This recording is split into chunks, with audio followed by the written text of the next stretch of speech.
ഭയങ്കര സന്തോഷം തോന്നുന്നു. കാരണം ഓഡിയൻസിന്റെ കൂടെ ഇരുന്ന്, കാരണം ഞങ്ങൾ 1.5 കൊല്ലമായി ഈ പടത്തിന്റെ ബാക്കിൽ നിൽക്കുന്നത്.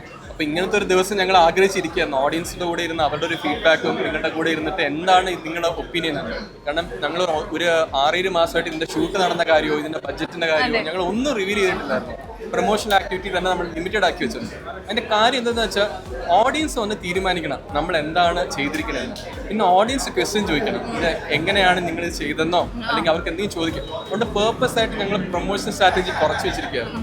ഓവറായിട്ട് എക്സ്പെക്ട് ചെയ്ത് വരണ്ടെന്ന് വിചാരിച്ചിട്ടാണ്. ഓവറായിട്ടല്ല, നമ്മുടെ കോണ്ടന്റ് എന്താണ് സിനിമ കണ്ടിട്ട് ആൾക്കാർ തീരുമാനിക്കട്ടെ എന്ന് ഓർത്തു. കാരണം ഞങ്ങൾക്ക് ഈ ഇത്രയും ബഡ്ജറ്റായി എന്നെല്ലാം പറഞ്ഞിട്ട് വെറുതെ ഓഡിയൻസിനെ തെറ്റിദ്ധരിപ്പിക്കാനാണ്. കാരണം ഓഡിയൻസ് കണ്ട് തീരുമാനിക്കട്ടെ ഇത്രയും ബഡ്ജറ്റ് ആയല്ലേ എന്ന്. അതാണ് നമ്മൾ വെയിറ്റ് ചെയ്തോണ്ടിരുന്നത്. നല്ല ബഡ്ജറ്റ് ആയോ? എത്ര ആയി? നിങ്ങൾ കണ്ടില്ലേ, ഇനി നിങ്ങൾ തീരുമാനിക്കണം. കാരണം ഇന്ത്യയിലല്ല ഫുൾ ഷൂട്ട് ചെയ്തത്, ജോർജിയ, അസർബൈജാൻ എല്ലായിടത്തും ഷൂട്ട് ചെയ്തു. അപ്പൊ നമ്മൾ മുടക്കിയിരിക്കുന്ന എല്ലാ സ്ക്രീനിലുണ്ട്.